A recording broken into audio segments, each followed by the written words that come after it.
journey. One of the things that I wanted to do was I wanted to be able to do like different DIY videos. Actually learning how to do some stuff from scratch.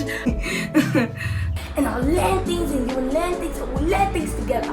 However, it didn't work out. But today's video is gonna be officially my DIY video where I try and turn shea butter and coconut oil into a magical creation. So without further ado, let's just hop into the kitchen. Oh, hello pals, I didn't see you there.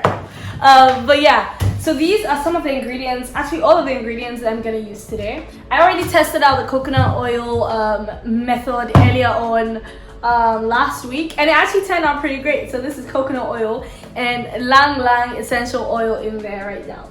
However, shea butter is really hard to make on your own. It's a whole different process, and I'm gonna insert some footage from my trip to Tamale so that you can see just how intense it is. However, with the coconut oil in particular, this is how it is at a point. See, it's rock solid, and this is because how do we do this? We blended like the coconut.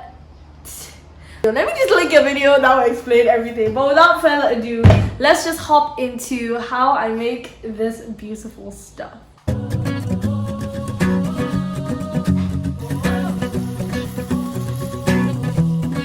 you want to get down? Do you want to...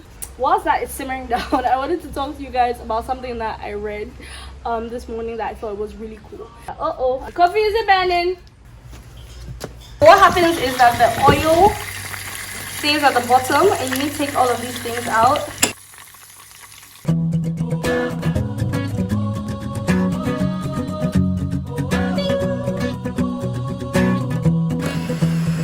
Couldn't wrap my head around the thought that this big guy could love me the way I am. Because I'm not a wasteful child, I'm gonna use this leftover and I'm gonna put it in the rest of my hair, and I'm gonna braid my hair as I talk to you guys. And I'm gonna actually write a blog post about this and put it can you see the fly?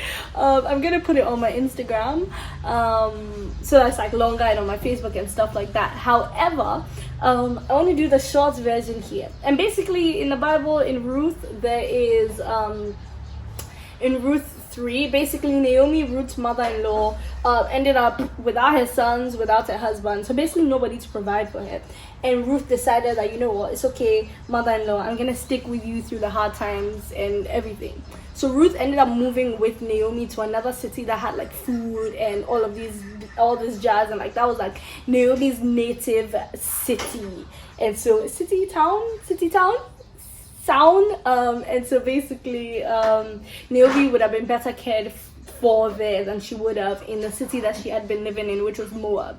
And Ruth decided Ruth would go with her, and Ruth was just really nice about it, like hanging out with Naomi, like even going out when they got to Naomi's town, even going to, going out, getting food, bringing food back home. And so Naomi was like, you know what, Ruth, I think, let me read it. It was like, my daughter, I must find you a home. Because Ruth had served Naomi and been really nice about it, Naomi was like, my daughter, I must find a home for you. And for Naomi, that meant like looking within her network and like kind of sort of finding like Ruth a husband. So that's what that looked like. But then like for me in my head, I was just like, okay, you know what, this actually poses like some really good points and kind of questions the whole idea of if you're helping somebody and they help you back. And this is kind of what I wrote down. Do not do things so you'll receive. In fact, do things for others, and that in itself could be the reward. But just know that in providing for others, you open a gateway for them to also provide for other people, even if it's not you.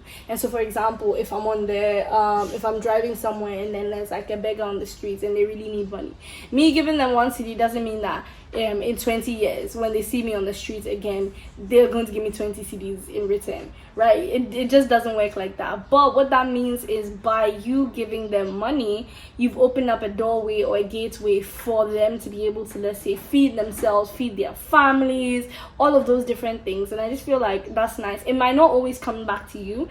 With Ruth in particular, it did, because Naomi was like, let me look within my network and find somebody that can take care of Ruth like the way she's taking care of me. However, is the idea of what does it look like for us to find the reward in giving. So I just thought that was so cool, and that's something that I'm gonna have to sit down and think about in my own life and say that, like, what does it look like to find the reward in giving, to find the reward in giving, because it's not always that you will give to receive. You just find the reward in giving. And so that's kind of what I was thinking about, and I'm gonna do like a longer post on my Instagram story about, not my Instagram story, on my Instagram caption, about the act of giving, where you can give, where you can just take a step back and give as well. But I just wanted to let y'all know, and see you in my next video. Bye. I just might be a black Bill Gates in the making.